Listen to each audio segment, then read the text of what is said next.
The government says we've ordered a probe. They're denying this charge. Apple's email doesn't say the Indian government did it. They talk about state-sponsored attackers. This could literally be anybody. Hypothetically, this could be China, this could be Pakistan, this could literally be anybody. Secondly, they also talk about the possibility of false alarms. While this is possible, it's a false alarm. Please take this warning seriously. Therefore, would it not be better to wait for the result of the investigation rather than to jump to the conclusion that the government is guilty without being able to provide evidence to back it? Priyanka Chaturvedi.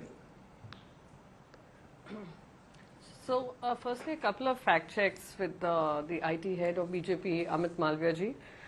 Fact check one, this email, this message that we've got hasn't come from George Soros. Neither has the message come from The Wire, which did a story on tech fog. Neither has it come through Financial Times, etc., who spoke about Pegasus, and it was a joint investigative story.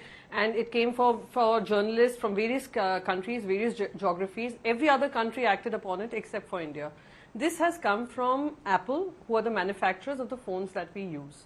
And it has said, and the statement was, it's a state-sponsored attempt to hack your Apple ID. Now, as a citizen of this country, forget an opposition voice of this country. As a citizen of this country, if I receive this message, my first instinct would be to check if it is authentic, which I checked, and that's when I put it out late last night, close to midnight. And then in the morning, I saw that whole lot of members of parliament have received it. Now, fact check two, with regards to the statement coming from Apple. Let me tell you, the statement from Apple is just a cut-paste job which has been given to various journalists, which is a cut-paste job from their statement from 22nd August 2023. And all it says is that they cannot obviously specify whether it's states, government-sponsored, etc. They have said that the hacking is so professional and it's so advanced that it can only come from a source which is heavily funded and has the backing of a state. Now, fact check three. Let's say if it's not my government. Let's say it's China, like you mentioned. So shouldn't that be a bigger cause of worry that China is intruding into our phones and China wants a backup of what opposition MPs are doing in India but does not care about what the government, the decision-making ministers are doing in this country? Isn't that a bit ridiculous? Now let me go to the other fact check. He said, oh, it has gone to 150, it has gone to individuals from 150 countries. Let me fact check on that too.